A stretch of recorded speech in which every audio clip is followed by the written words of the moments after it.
Seguinte, hoje é bastante conteúdo. Vou tentar mostrar para vocês algumas coisas. Nós vamos falar bastante sobre fisiologia, imunologia. Então, quem tiver dúvidas aí, ó, fiquem ligados e podem ir me perguntando, tá? Que conforme eu for conversando com vocês, a gente vai...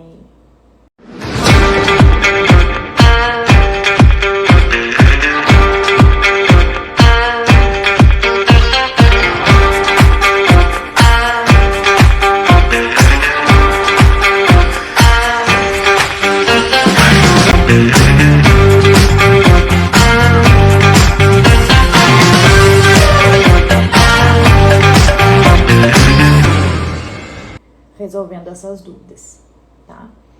Eu ainda não achei um formato para fazer a live, para poder mostrar o conteúdo para vocês, que vocês possam me enxergar e ver os slides. Então, a gente vai ter que ficar fazendo essa de... Vocês falam um pouquinho comigo, eu explico o conteúdo, aí vocês olhem os slides que eu quero mostrar e os gráficos, tá? Algumas coisas. Vou trazer uns artigos pra gente discutir hoje, que são bem legais, né, sobre exercício físico na Covid, sobre retorno para o esporte, tá?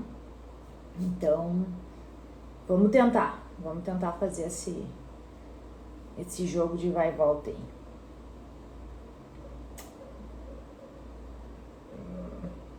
Mais uns minutinhos aí e a gente já começa pra não se perder. A ideia hoje é a gente falar sobre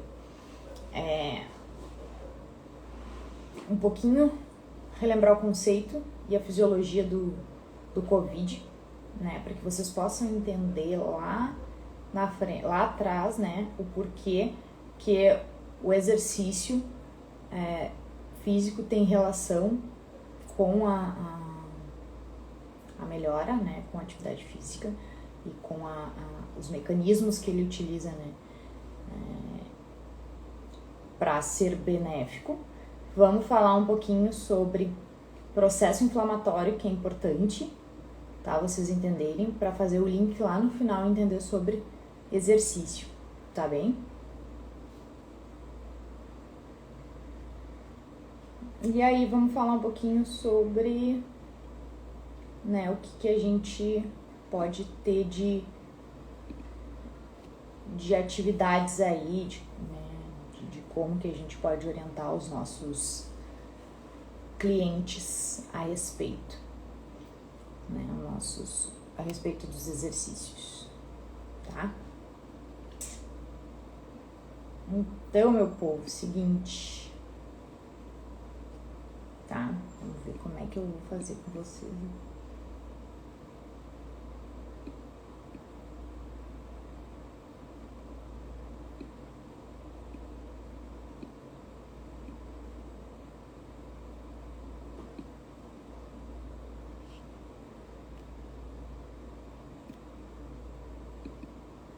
Vamos lá, então. Seguinte, para a gente poder começar a falar, né, sobre o Covid, a gente precisa relembrar o que ele é, né, fisiologicamente, fisiopatologicamente falando. O Covid, a doença Covid-19, ela é uma doença causada pelo coronavírus, né? O coronavírus, ele é o vírus da cepa SARS-CoV, infecta as células hospedeiras e aí ele se replica a partir da transcrição de DNA e RNA no citossol da célula. Lembrem lá na fisiologia, tá? Na bioquímica, histologia, que a célula tem um núcleo. Lá dentro do núcleo, o vírus foi lá, infectou e replicou. Bom, essa replicação, ela causa um estresse dentro do nosso organismo, certo? E a partir daí, o nosso sistema imune tem que dar conta dessa infecção, tem que dar conta desse patógeno, tá? Como é que o coronavírus usa, né, de estratégia? Por que ele é tão potente, por que ele é um vírus que ele é tão virulento, né? Ou por que ele tem esse potencial nocivo tão grande? Porque ele tem como estratégia gerar um quadro inflamatório extenso, tá? E quando eu falo em quadro inflamatório, eu estou falando de um processo inflamatório de maneira exacerbada. E é por isso que a gente vai voltar um pouquinho lá atrás e falar daqui a pouco sobre como se desencadeia um processo inflamatório. Lá bem imunologia, tá? Para que vocês possam entender essa relação. Então, quando eu gero um quadro inflamatório extenso, tá? Eu tenho algumas células, né, sendo liberadas ali no nosso organismo, e muitas dessas células, elas são nocivas, né, elas são lesivas, porque elas vão fazer a defesa deste processo inflamatório. Quando o Covid nos contamina, ele vai gerar um quadro de imunossupressão. O que é isso? Ele vai deprimir, bloquear o nosso sistema imune, né, porque ele é um vírus muito inteligente. Então, o que ele faz?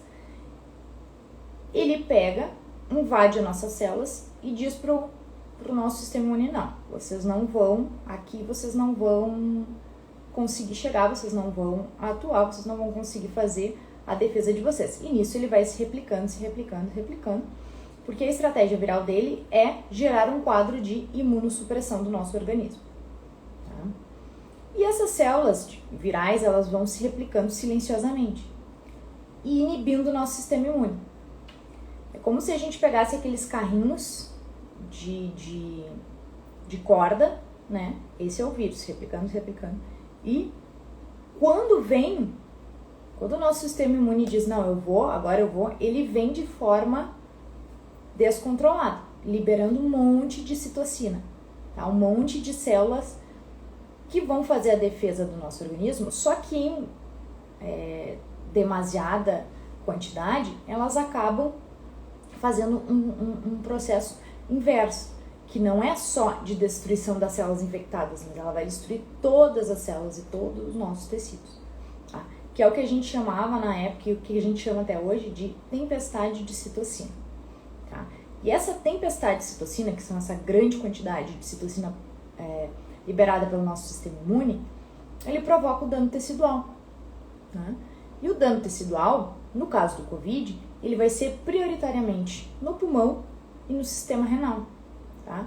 Porque é a forma como ele encontra de preferencial dele dentro do nosso sistema e dos nossos órgãos. É atacar o sistema, o pulmão e os rins, tá? Como o sistema imune vem de uma forma muito acelerada, né? A gente chama isso de estratégia viral do SARS-CoV, tá?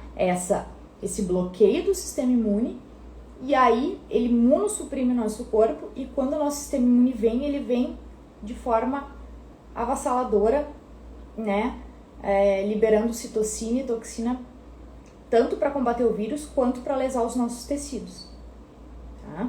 Tanto que, pessoal, o tecido pulmonar dos pacientes que foram infectados, quando analisados, a gente encontrava muito neutrófilo, tá? Neutrófilos são células do nosso sistema imune que não são comuns de serem encontradas em respostas virais, né? Mas, como a gente tinha uma grande extensão de lesão de tecido por conta do vírus, né, por conta dessa infecção, o nosso sistema imune começou a mandar tudo que era célula e disse, não, é isso aí, vamos mandar tudo que é célula e alguma vai ter que nos ajudar a fazer essa defesa. Feito? Vocês lembram, vocês sabem o porquê que ele é chamado de coronavírus? Tá? Por quê, pessoal? Porque quando a gente tem a forma, né, o fenótipo do nosso vírus, ele é redondinho e ele tem espículas, tá?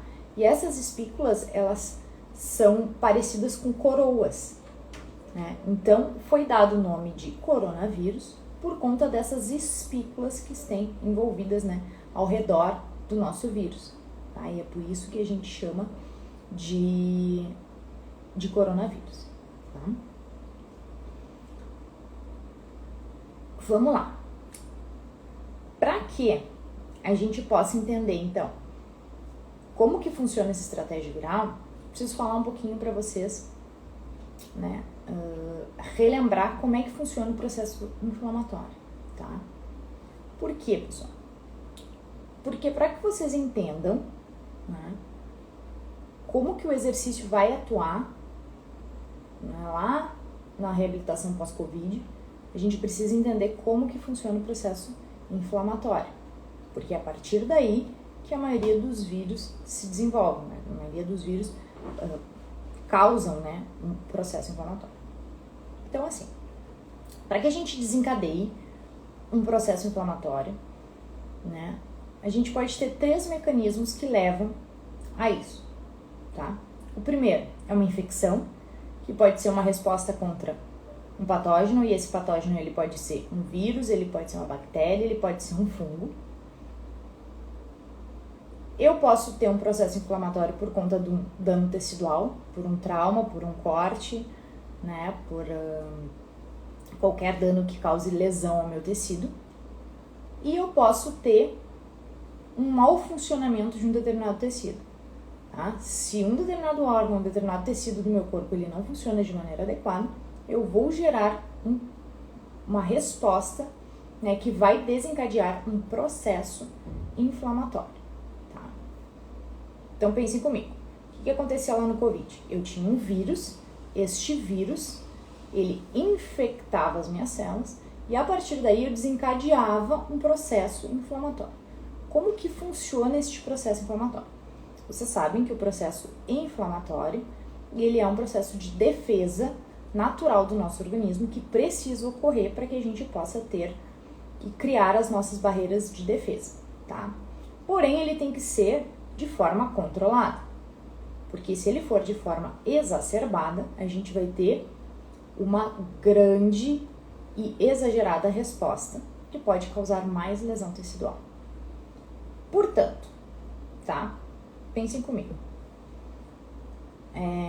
O nosso processo inflamatório, a partir de uma infecção, seja viral, bacteriana ou fúngica, seja um corte, ele normalmente deve se resolver entre 48 horas e 72 horas no máximo. Ou seja, de 2 a 3 dias, o meu sistema imune ele tem que começar a dar conta daquela infecção. Tá? Porque senão a gente começa a correr um risco muito grande de ter uma perda de função. Lembre os sinais flogísticos, né, de um processo infeccioso, inflamatório, que é dor, calor, rubor, perda de função, né, e edema e perda de função. Então, esse processo inflamatório ele não pode durar mais que 3 dias, senão a gente começa a correr um risco de perder essa função, tá? E o grande objetivo do nosso sistema imune é proteger o hospedeiro, no caso o nosso organismo, de ter esta grande infecção que lese algum tecido nosso. Lembrando que a gente tem 2 tipos de resposta, tá, pessoal? A primeira resposta do nosso sistema imune é o que a gente chama de imunidade inata, ou seja, início e fim rápidos, tá? É uma imunidade que ela é de primeira linha de ataque, ela vai atacar tudo que ela bem entender, sem ter uma resposta específica, ou seja, ela vai começar a atacar porque é o que ela tem ali de exército, vai mandar o que tem sem ter um exército específico de resposta, tá? Se a nossa imunidade inata der conta, beleza, 40 a 72 horas a gente resolveu o processo, tá? Quando a gente faz um cortezinho no dedo, né, numa faca, cortando uma cebola ou numa folha,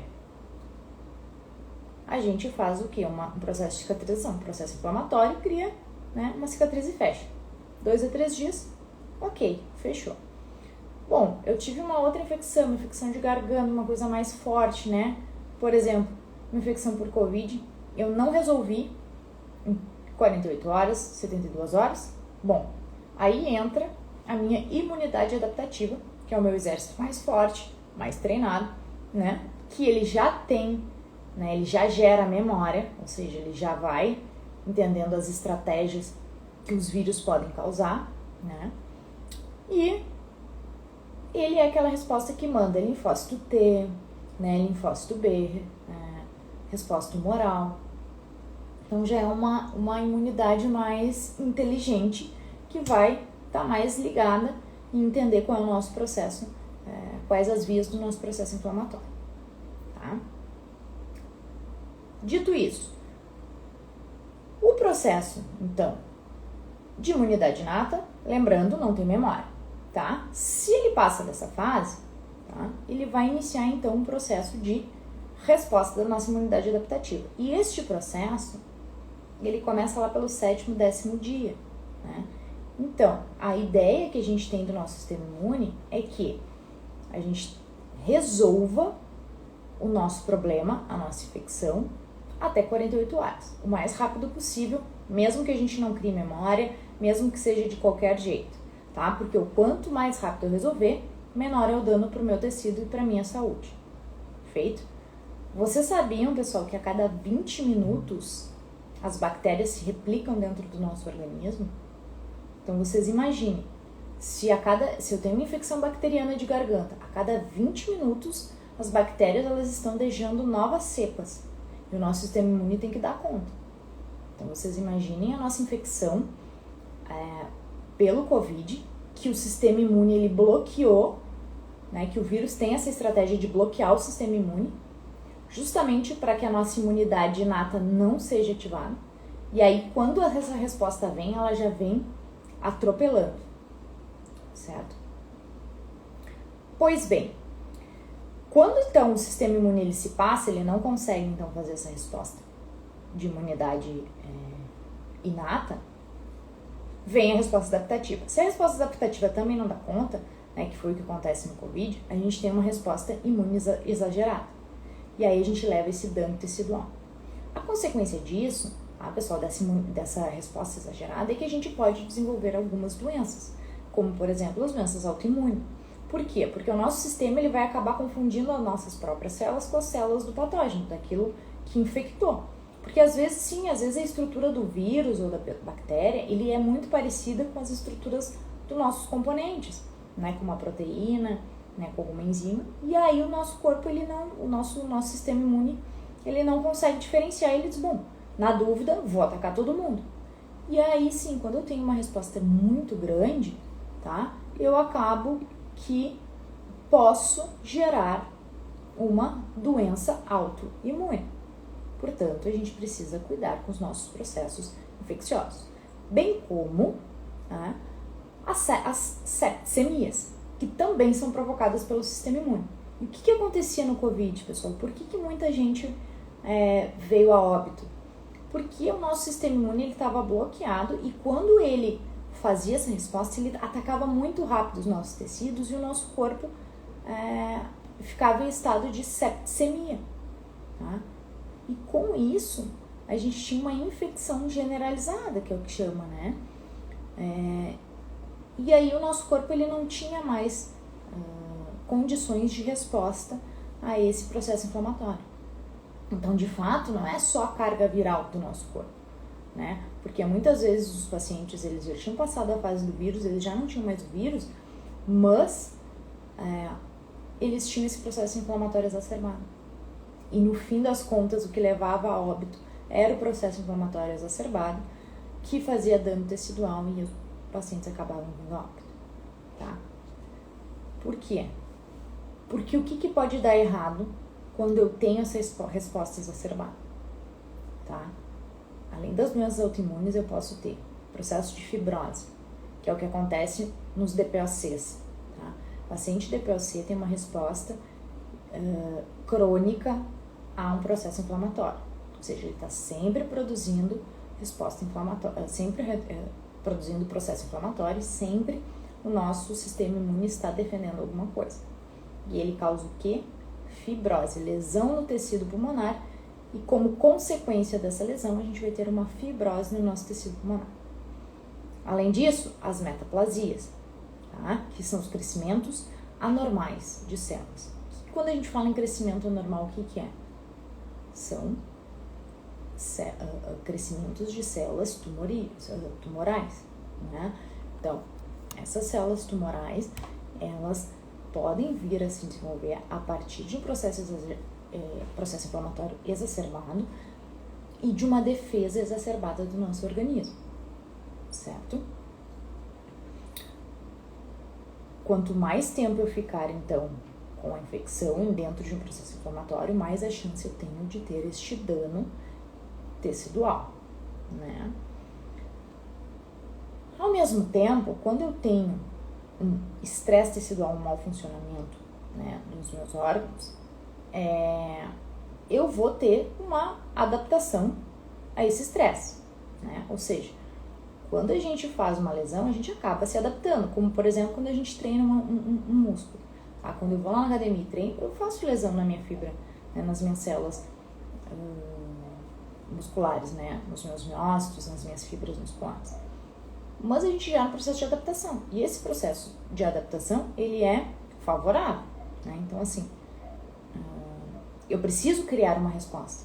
Porém, essa resposta, ela precisa ser controlada, né? Porque senão eu tenho aquelas consequências que eu conversei com vocês agora há pouco, né? A gente não pode exagerar, né, nos estresses, né, de tecido, porque a gente precisa levar a adaptação, mas ao mesmo tempo essa adaptação vive numa balança. Se eu tenho muito estresse, eu acabo me passando, e se eu tenho pouco, eu acabo não adaptando, certo? E aí a questão que tá, né, pessoal? A grande questão é, será que a gente consegue, então, parar ou reduzir esses danos patológicos que o processo inflamatório exacerbado traz, né? Como que a gente faz isso, né? Através de que proposta, né? Do que eu posso fazer para conseguir reduzir esses danos patológicos que o meu organismo, o meu processo inflamatório exacerbado traz. Uma das nossas respostas é frente ao exercício, ou seja, a gente sabe hoje, né? Já está muito bem taxado, muito bem dito, de que o exercício físico, ele é fundamental e ele é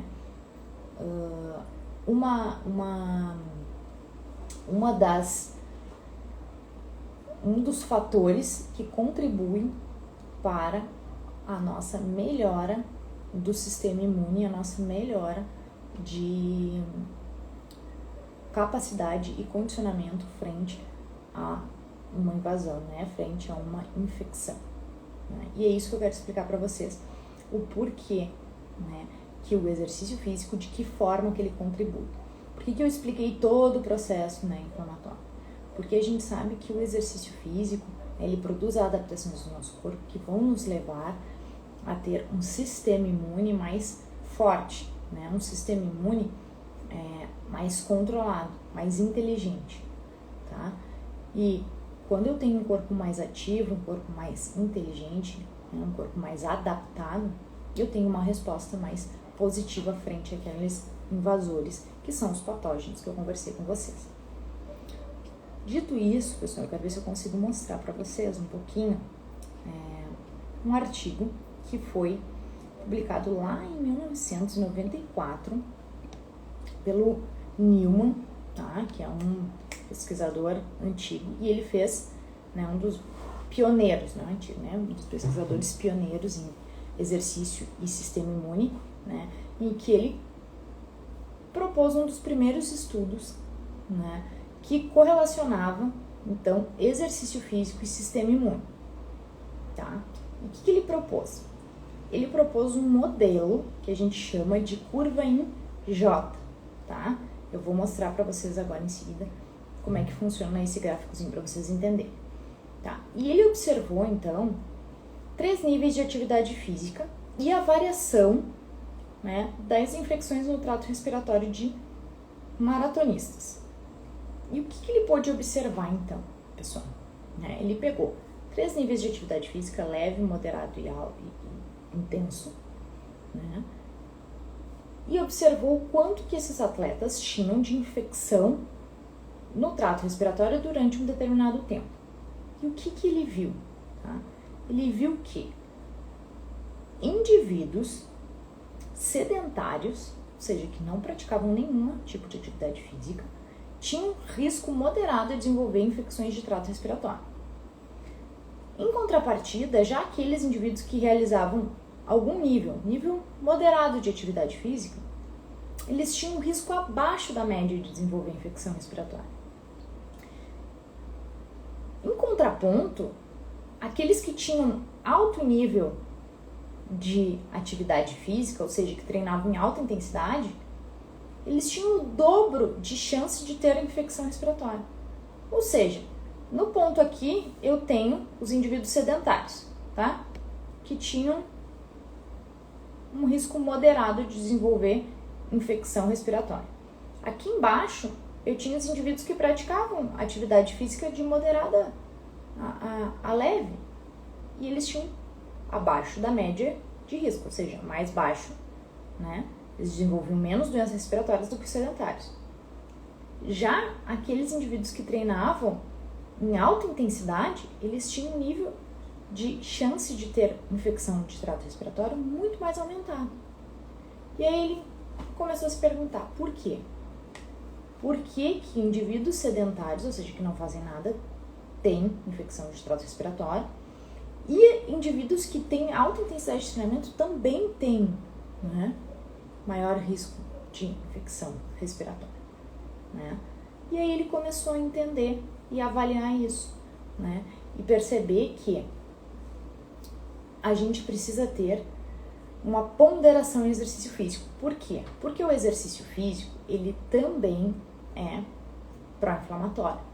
Ele pode ser anti-inflamatório e ele também pode ser pró-inflamatório. Por quê? Quanto mais alta a minha intensidade, mais processo inflamatório, né, e lesão eu crio na musculatura, no meu sistema cardiorrespiratório, e eu posso exacerbar o meu processo inflamatório, aquele que eu conversei com vocês ali anteriormente. Agora, se eu não faço nada, eu também não adapto o meu organismo, né? Eu também não adapto o meu organismo à demanda, àquele estresse. E eu preciso ter adaptação ao estresse para que o meu sistema imune se torne mais inteligente. Então, isso é uma balança que a gente precisa saber dosar, tá? Isso a gente foi estudando ao longo do tempo. Esse foi um dos estudos pioneiros lá em 94, tá? E a gente ainda vem estudando, eu vou trazer outros estudos para vocês que corroboram com com essa primeira pesquisa do Newman, tá? Que ainda assim a alta atividade física ela não é benéfica em graus de saúde, quando a gente fala em saúde, né? Então, assim, o atleta, ele é um atleta de ponta, né? Um maratonista, um competidor, um jogador de futebol, eles estão lá em cima na curva. Eles não são exemplos de saúde, mas eles estão ali porque aquilo é a profissão deles, eles são atletas, eles precisam treinar em alta intensidade. Mas nós, meros mortais, o que a gente precisa fazer? Né? O que eu vou indicar para o meu cliente? O que eu vou indicar para o meu paciente? Né? É isso que a gente precisa entender, principalmente depois do pós-Covid. Tá? Deixa eu ver se eu consigo mostrar aqui para vocês essa curva em J aqui, para que vocês possam entender o que eu tô falando. Vamos ver se a gente consegue ver aqui.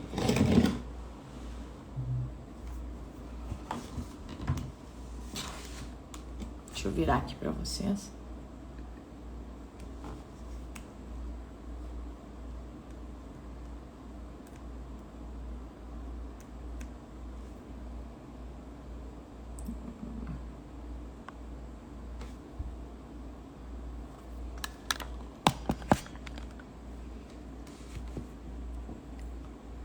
Aqui foi aquele primeiro estudo que eu mostrei para vocês, da Nature, tá? Que saiu em 2008, tá? Que mostra tudo aquilo que eu comentei para vocês a respeito de processo inflamatório, né? Ou seja, quais são os pontos, né? Quais são as causas, os triggers, os gatilhos da infecção, do processo inflamatório, né, são uma infecção por determinados patógenos, uma lesão tecidual, né, ou um estresse ou mau funcionamento de um tecido. E o que isso pode causar, né? Quais são as consequências fisiológicas, né? Eu vou ter, então, uma defesa, né, exacerbada à infecção, ou eu vou ter um dano tecidual, uma resposta para reparar esse dano tecidual. E terceiro, eu vou ter uma adaptação ao estresse ou um retorno à homeostase, ou seja, eu preciso que o meu corpo ele retorne a este estado de adaptação, tá? Depois que eu tive um processo inflamatório. Então, e quais são as consequências, então, né, dessas três propostas que a gente chama, né, dessas três consequências da infecção ou da lesão tecidual ou do mau funcionamento do tecido. Quando eu falo em adaptação ao estresse, né, ou retorno, né, às taxas de homeostase, eu tô falando em retornar, né, o meu organismo para o estado normal de que ele estava anteriormente, né, sem o desenvolvimento de doenças. Quando eu falo em lesão tecidual, a consequência é eu ter uma fibrose, ou um crescimento tumoral, uma metaplasia, né, que eu já tinha comentado com vocês. E quando eu falo, então, em defesa da nossa infecção, né, exacerbada, eu posso ter, então, uma consequência que são as doenças autoimunes ou danos teciduais por conta dessa inflamação e a septicemia, que eu comentei com vocês, que foi isso aqui que aconteceu no Covid. Ou seja, eu tive uma infecção, eu tive um processo inflamatório exacerbado, eu tive uma consequência de que o meu vírus, ele bloqueou, freou o meu sistema imune. Consequentemente, eu tive, então, uma resposta inflamatória exagerada e uma septicemia, tá? Isso foi o que aconteceu na época do Covid. Lembra que eu falei para vocês das espículas? Das espículas. O vírus, né, a estrutura do SARS-CoV é essa, tá? Ele tinha espículas, né, ao redor da sua membrana e dentro ele tinha um núcleo de RNA. E ele se grudava nas células, né, por essas espículas de glicoproteína e passava o seu material de transcrição e infectava as células saudáveis. E assim ele ia se replicando loucamente, certo? E aqui está a nossa curva em J que eu trouxe para vocês do Newman, pessoal. Tá? O que ela diz? Exatamente aquilo que eu comentei com vocês, tá? Aqui eu tenho, então, o risco de infecções de trato respiratório, né? Em baixo risco, médio risco e grande risco. E aqui, pessoal, eu tenho que os níveis de atividade física: sedentário, moderado e intenso. E o que propôs, então, essa curva em J? Que indivíduos sedentários tinham risco médio para desenvolver infecções de trato respiratório. Em contrapartida, indivíduos que praticavam atividades físicas, né, de intensidade moderada, tinham um risco diminuído, tá? Um risco baixo de desenvolver infecções de trato respiratório, né? Gripe, sinusite, rinite, todas essas infecções, tá? Já os atletas, né, ou seja, já aqueles indivíduos que treinam em alta intensidade, grande volume de treino, têm um risco de desenvolver infecções de trato respiratório aumentado, né? Então vejam o porquê, né, pessoal? O porquê disso é o que a gente vem conversando nas nossas aulas, né? Nessa última aula. O meu exercício, ele é um exercício que causa, sim, uma lesão no meu tecido, tá? Se eu não controlar o quanto de lesão eu causo no meu tecido, eu vou ter danos teciduais e eu vou ter um processo inflamatório, né? Porque o exercício, ele é, sim, pró-inflamatório. Então, a gente precisa controlar esta cascata, aquela que eu comentei todas com vocês, para que a gente não piore esse quadro. Por isso que foi tão importante estudos e entender essa parte de fisiologia para a gente entender como que eu vou recomendar para o meu paciente ou para o meu atleta, para o meu aluno, retornar para suas atividades. Pensem em vocês, né? Eu tenho um aluno que faz personal comigo, né?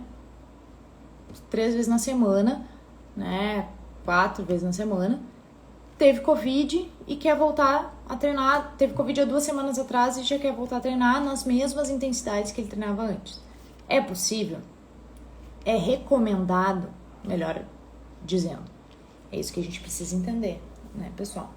Por isso que eu trouxe toda essa base de fisiologia para que vocês pudessem entender o porquê que acontece o processo inflamatório, como que acontece, para que a gente saiba responder se sim, se é possível ou se não é possível, tá? E aí, então, pessoal, o que aconteceu, tá? Teve um professor da USP que começou a fazer muitas pesquisas em cima disso, né? Muitas pesquisas com atletas, muitas pesquisas com exercício e pós-Covid, tá? Ele é o professor de faculdade de medicina da USP e ele chama Bruno Gaulano, tá? E ele publicou agora, em janeiro de 2023, né, um editorial, né, no British Journal of Medicine Sports, que é uma das revistas de medicina esportiva mais conceituada, né, em termos de nível de evidência, ou seja, ela é uma revista confiável que a gente pode ler e tirar, né, daquilo uma informação correta, né, uma informação de confiança. E o que diz esse artigo? Tá? O título do editorial chama Atividade Física Baseada em Evidência para o Covid-19. O que sabemos e o que precisamos saber. Tá? Eu vou deixar esse material disponível, tá? Para vocês darem uma olhada. E o que precisamos e o que devemos saber? Primeiro, o que ele traz nesse artigo? Tá? Ele sugere, pessoal, que ele estudou e ele viu que pessoas fisicamente ativas, eles tendem a ter uma doença, um Covid mais brando do que pessoas sedentárias. Além disso, ele sugere que a média, né, de risco de hospitalização para pessoas que fazem atividade física, né, é de 30% a 40% menos risco de serem hospitalizados. Ou seja, pessoas que tinham uma vida ativa antes, né, da pandemia, antes de começar a pandemia, eles tiveram de 30% a 40% menos risco de serem hospitalizados, certo? Do que aquelas pessoas que não faziam nada ou que tinham comorbidade. Por quê? Porque a gente tem o exercício físico como protetor do nosso sistema imune, protetor contra infecções virais, né? Porque ele causa uma adaptação do nosso organismo, do nosso sistema imune frente aos nossos patógenos, frente às doenças infecciosas, principalmente de cunho respiratório, como já dizia Newman, certo? Obviamente, neste estudo ele ressalva que foram vários outros, ele fez uma coletânea desses estudos e vários outros estudos mostraram que tinham populações diferentes, países diferentes, né, em que a gente tem uma genética e uma demografia distinta, né, então a gente, quando vai ler, a gente precisa avaliar isso, né, mas todos tinham um único desfecho, que era a admissão hospitalar. E neste desfecho em comum de todos esses artigos, todos eles viram, independente de genética, raça, desfecho, né? Quando a gente vê desfecho não, genética, demografia, raça, né, idade, quando a gente vê só o desfecho grande, né, que é a admissão hospitalar, a gente viu que 30% de indivíduos que praticavam atividade física tinham menos risco de serem hospitalizados quando praticavam atividade física, comparado àqueles sedentários. Feito? Outra coisa, deixa eu mostrar aqui para vocês um gráficozinho que ele traz, que é bem legal. Quando a gente está falando também, outra coisa que ele trouxe nesse estudo, tá? Olhem lá, aquilo que eu comentei com vocês, tá? Que a atividade física reduz o nível de risco de hospitalização e morte, né? Ou seja, melhora este prognóstico, né, de pacientes com Covid. E além disso, olha que interessante, pessoal, né? Quando eles estudaram pacientes que se vacinaram, estavam com 2 doses, né, da Coronavac, pacientes que tinham 2 doses de Coronavac e faziam atividade física, se pegavam Covid, tinham Covid bem mais leve do que aqueles que tinham vacina e não faziam atividade física. Ou seja, o exercício físico, ele é também um potencializador da resposta imune quando associado à vacinação. Então, né, esses estudos, eles observavam, né, os benefícios da atividade física regular na prevenção dos casos e na severidade, né? Ou seja, não é que a atividade física não deixe serem contagiados por Covid. Não é isso. Ela só diminui o risco de hospitalização, melhora, potencializa o sistema imune quando associado à vacinação, né? E nesses pacientes que pegaram Covid e fizeram atividade física, eles tinham uma Covid bem leve a moderada, certo? Então, ela previne a severidade dos casos, certo? Claro que esse é um estudo, né, que a efetividade depende da população que foi baseada, esse é um estudo brasileiro, né? Então, isso a gente pode trazer pra gente, né? Pode tomar como verdade, né, para nossa população, certo? Outro estudo que eu trouxe para vocês, pessoal, deixa eu ver aqui, pra gente poder conversar, tá? É que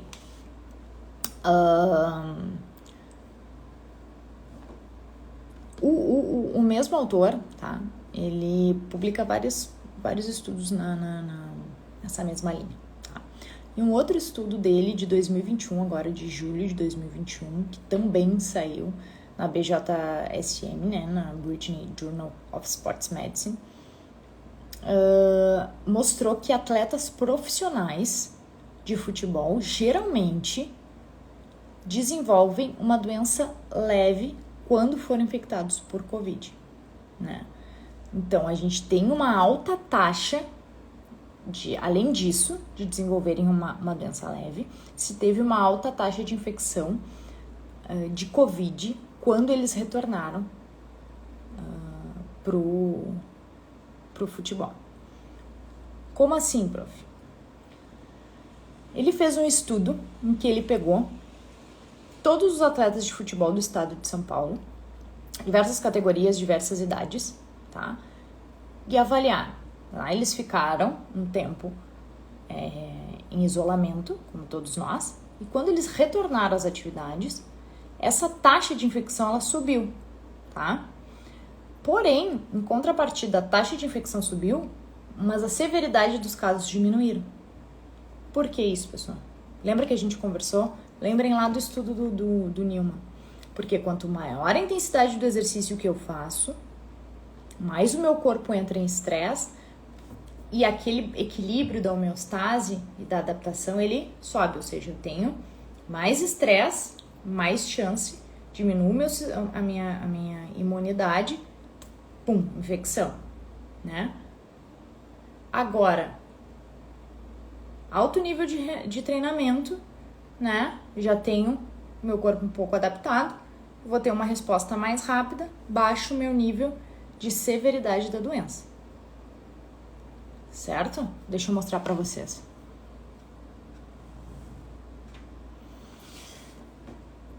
partir daí eles levantaram, então, uma hipótese de que a proteção, né, ela é ainda maior para indivíduos que tenham uma alta intensidade de treinamento, ou seja, indivíduos que têm uma alta intensidade de treinamento têm uma COVID mais leve, porém têm mais risco de serem infectados, né? Podem ter pego COVID 1, 2, 3 vezes, tá? Deixa eu mostrar aqui pra vocês. Olha lá. Esse aqui tá pequenininho, não dá pra enxergar direito, tá? Mas o artigo, ele chama, tá? Alta intensidade de infecção, altas taxas de infecção pelo vírus COVID em atletas de futebol do estado de São Paulo, tá? O que eles pegaram, então? Aqui no gráfico A, tá? Eles mostram todo o mapa de São Paulo, tá? E o lugar onde eles tinham a maior taxa de infecções no futebol. Claramente foi no estado mesmo, né? Na cidade, digo, de São Paulo, porque é uma cidade maior, com mais população, né? Com maior número também de times, tá? Então, isso foi associado à maior taxa de infecção. Na figura B, o que a gente vê aqui, pessoal? Ou seja, a gente vê a taxa de infecção, né? A distribuição, né, que a gente tem de taxa de infecção e de atletas que são staffs, né? Ou seja, os jogadores profissionais e os reservas, provavelmente, tá? Então, quando a gente vê a taxa de infecção naqueles atletas, ou seja, nos jogadores profissionais que jogam quase todos os jogos do campeonato, eles têm uma taxa de infecção muito maior, olhem lá, tá vendo? Quando comparado aos staffs, aos reservas. Porém, né, aqueles que são jogadores, atletas profissionais que jogam mais jogos, eles vão ter um percentual de severidade menor dos que os reservas. Por quê, pessoal?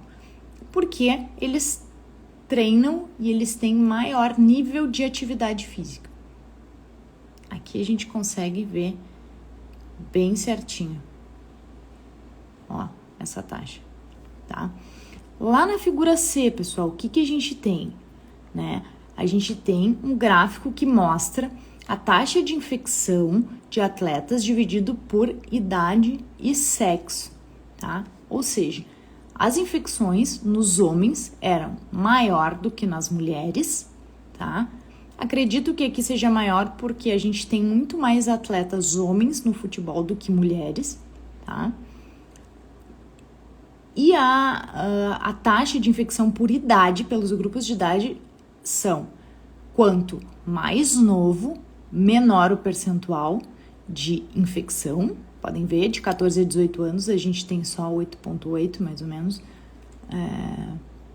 de 8%, comparado a faixa etária dos 30 aos 45, que a gente tem de 20% praticamente, tá? Mas aqui é a mesma coisa, tá, pessoal? Sem dúvida, o que eles discutem, né, é que quanto mais velhos, né, mais nosso sistema imune menos adaptado do que os mais jovens, mas também nessa faixa etária aqui a gente tem mais jogadores, né? E na figura B a gente tem, na figura D, né, no gráfico D, a gente tem a taxa de infecção, né, considerando só os casos que foram confirmados por PCR, é um por teste rápido no Brasil, né, por temporada, né, por meses, né, então, julho, junho, agosto, né, isso no estado de São Paulo e no Brasil, e a taxa de infecção, e obviamente a gente vê que é mais para o final do ano, né, no final da temporada, vocês podem ver, né, porque se o campeonato ele começa, né, lá no início do ano e termina em dezembro. Quanto mais vai se passando o tempo, maior o nível de estresse e de treinamento de intensidade, maior, né, é o nosso nível de porcentagens de infecção, podendo chegar a 10%, então, de atletas infectados lá no final dos campeonatos, né? A gente consegue ver essa relação bem interessante entre a intensidade de treinamento, o estresse fisiológico que a gente chega, né, ao final de um campeonato, com a taxa de infecção, né, com os riscos de infecção, tá? E pra gente ir finalizando, tá, a gente tem outras, né, evidências que também falam a respeito do desempenho de atletas que tiveram o que a gente chama de Covid longa, né, ou seja, Covid prolongado. E o que se sabe? O que se especula? O que é isso? Tá? Se especula que esses atletas que tiveram, então, o que a gente chama de Covid prolongada, que são sintomas persistentes por mais de 6 a 12 meses, né? Ou que ficaram positivos por mais de 20 dias, eles têm um risco maior de desenvolver, então, uma inflamação nos tecidos do coração e no pericárdio, né? No miocárdio e no pericárdio. Então, eles têm mais chance de ter as miocardites e as pericardites, tá? Mas os estudos ainda são controversos e a gente ainda não sabe explicar muito bem o porquê, né, desse efeito fisiológico, né, do porquê dessa fisiopatologia, certo? O que eu quero trazer para vocês, pessoal? O nosso último estudo que fala, né, sobre o retorno, aí, ó, retomada. Eu vi que tinha uma pergunta aí sobre o retorno para o esporte. Depois a gente vai voltar a falar sobre isso, porque eu não consegui ver bem sobre a pergunta, tá? Mas eu tenho um artigo que eu quero mostrar para vocês que vai falar sobre as considerações cardiorrespiratórias, tá? De retorno para o esporte nos atletas de elite após uma infecção por Covid, né? Quais são, então, como que a gente pode orientar esta prática? E eu vou mostrar isso a partir de um esquema que eles trazem nesse artigo, que eu acho que fica mais fácil para que vocês possam olhar. Talvez fique um pouco pequeno, mas eu acho que a gente vai conseguir pelo menos entender como que funciona. Vou tentar mostrar para vocês, tá, pessoal? Tá? Esse também é um artigo que saiu agora, recentemente. Bom, todos os artigos sobre Covid, eles são recentes, né? Porque a gente não tem muito... Foi uma infecção muito, muito recente, então tudo que a gente tem de evidência é de agora, tá? Mas atentem aqui comigo, tá, pessoal? Vamos ver se eu consigo mostrar para vocês. Sei que fica um pouquinho ruim, mas vamos lá, tá? O que eu tenho aqui, tá? Eu tenho um fluxograma que vai me orientar, né, como que foi feito essa recomendação de retorno ao esporte dos atletas de elite, tá? Considerando as questões cardiopulmonares, tá? E de condição física. Então, atletas que tinham sintomas de Covid, o que eram feitos, né? Primeiro, exames de rotina, né? Avaliações, faziam se eles não tinham nenhum sintoma respiratório, se eles não tinham nenhum outro sintoma, né? Eles retornavam ao esporte, tá? Ó, atletas que não tinham sinais ou sintomas de Covid, eles faziam a pré-temporada, né, normal, faziam os exames normais e retornavam ao esporte. Atletas que tiveram infecções, né, mas fizeram um repouso de 7 a 10 dias, tá? O que eles faziam? Primeiro eles pegavam todo o histórico, toda a ficha e todo o histórico e todo o histórico físico, né? Faziam eletrocardiograma, ECG, né? Faziam uma investigação respiratória, faziam investigação bioquímica, resultados normais, ok. Faziam o Holter, faziam eletrocardio, resultados normais, bom, eles retornavam para o esporte, tá? Aqueles que não tinham os resultados normais, né, nos exames, eles eram restritos ao treinamento até que eles retornassem, né, até que eles voltassem para o seu estado regular, tanto cardíaco quanto respiratório, e aí eram feitas de novo as avaliações, certo? Deixa eu voltar porque aqui não vai dar para vocês enxergarem.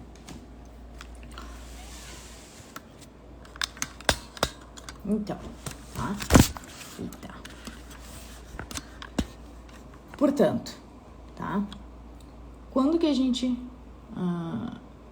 tinha atletas que voltavam em 24 horas, em 7 dias, quando a gente tinha atletas com sintomas de Covid leve. Então, tinham sintomas, faziam toda a recuperação, né? Passavam, davam negativo, passavam por todos os sinais e sintomas, aguardavam mais 7 dias e retornavam lentamente, de forma gradual ao esporte, né? Nunca de forma exacerbada. Por quê? Porque a gente tem uma resposta imune, né? Que ela está se reorganizando. Lembrem que eu comentei lá no início da nossa live, o COVID, ele tem uma estratégia viral que é barrar o nosso sistema imune, né? Então, o nosso corpo, ele já está num processo inflamatório exacerbado, né? Que ele vai levar de 6 a 12 meses para se recuperar. Então, como é que a gente pode ir retornando ao esporte, retornando às nossas atividades, né? Sempre de forma gradual, né? Sempre de forma lenta, né? E com volume de treino reduzido, tá? Então, assim, quando eu vou retornar ao meu exercício, eu preciso retornar ele de forma gradual. Treinamento muscular, né? Treino de força, fisiculturista, cara que treina 5, 6 vezes na semana. Infelizmente, os caras têm que voltar de forma gradual. Volume de treino reduzido, carga reduzida, tá? E fazer todo o processo adaptativo novamente. Porque se eu elevar de novo meu processo inflamatório, é como se eu estivesse somando, né? Eu já tenho um estado inflamatório no meu corpo, e aí eu vou botar mais uma carga de inflamação, eu não vou ter o resultado que eu espero, né? Então é como se a gente atrasasse e a gente tivesse que ter muita calma para retornar, mesmo sabendo que a gente consegue atingir determinada carga ou atingir determinado peso. E olha, o que os estudos trazem é que a gente leva de 6 a 12 meses para se recuperar ao estado de homeostase pós-Covid. Então, eu acredito que aqui na nossa live quase todo mundo tenha pego Covid e quase todo mundo, né? Eu digo isso antes da nossa vacinação, né? Agora a gente já tem uma carga de sintomas mais leves, tá?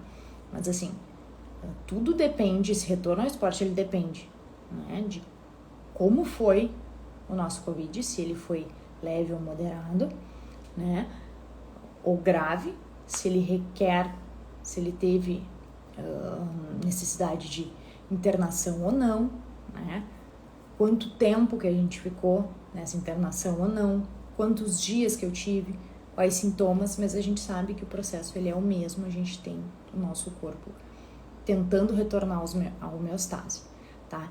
E esse retorno à homeostase, fisiologicamente, ele leva de 6 meses a 12 meses.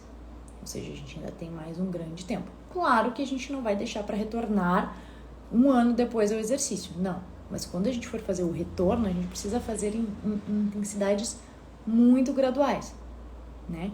Lembrando de todas as informações que eu trouxe, que a intensidade ideal é que a gente treine em intensidades moderadas. Então, se eu tenho uma sugestão para vocês eu vim de um Covid severo a moderado, né?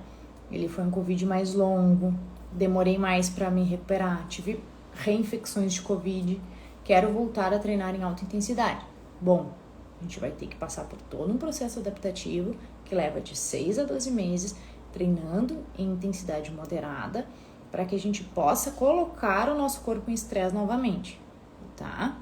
E quem ainda não começou a treinar, precisa começar a fazer uma atividade física para que a gente possa proteger o nosso organismo, não só do Covid, mas de todas as outras possíveis reinfecções e infecções que sejam de cunho viral, bacteriológico, certo? Eu vi ali que o pessoal fez algumas perguntas, né? Eu não consegui acompanhar, mas eu vi ali que o Celso falou que teve,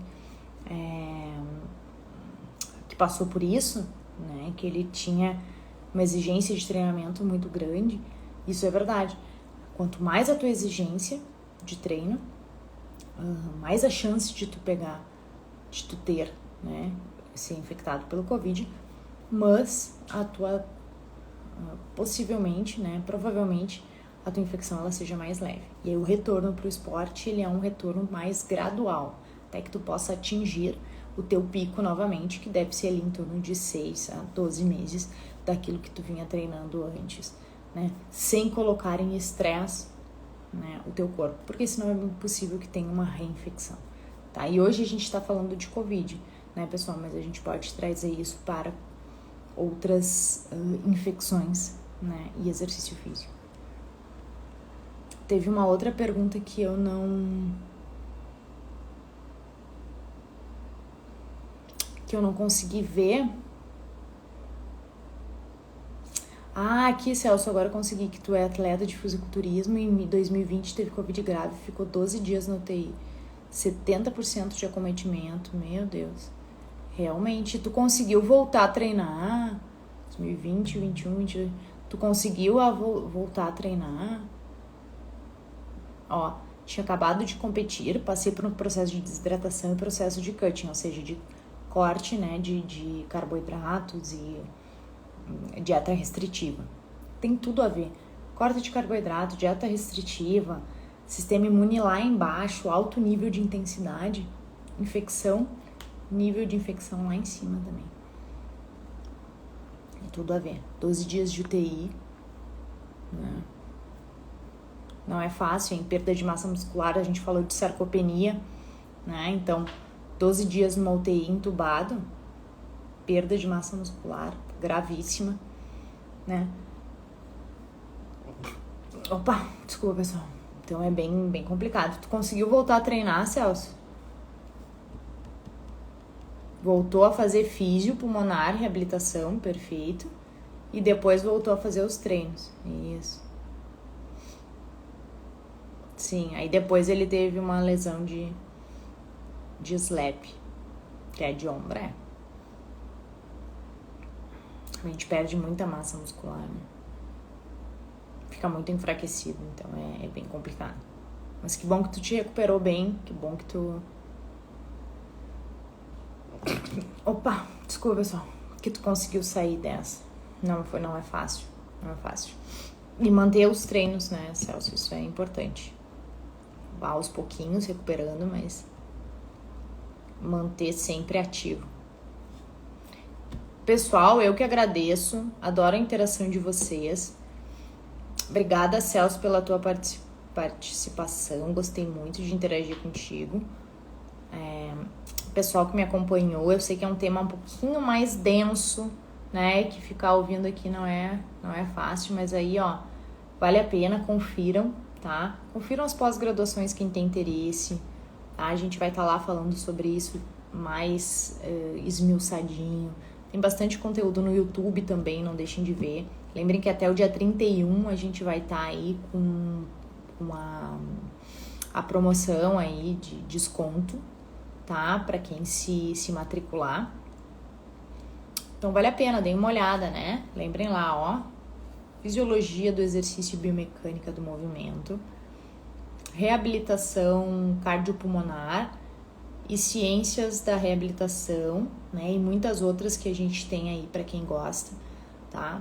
Mas deem uma conferida, acho que vale a pena, tá? Fiquem ligados que a gente volta com mais conteúdo, tá, pessoal? Uma boa noite para todo mundo aí. Muito obrigada para quem me assistiu até agora e ficou ligado no conteúdo da Prof. Feito? Um abraço para todo mundo. Até a próxima live, tá, pessoal? Bom feriado para todo mundo, quem tá de feriado, que eu sei que em algumas cidades aí é feriadinho. Tá bem? E vamos lá, deixem recados aí, quem quiser. Vai abrir essa semana a caixinha de pergunta, quem acompanha a Physiowork aqui, pra gente ter o que vocês querem saber de conteúdo, sugestão também. Prof, eu acho que não tá legal esse modelo, ou prof, tá legal esse modelo de live, ou não, vamos fazer uma coisa diferente. Manda lá que quem manda aqui são vocês, tá? Beijo, boa noite, obrigada, pessoal. Tchau, tchau.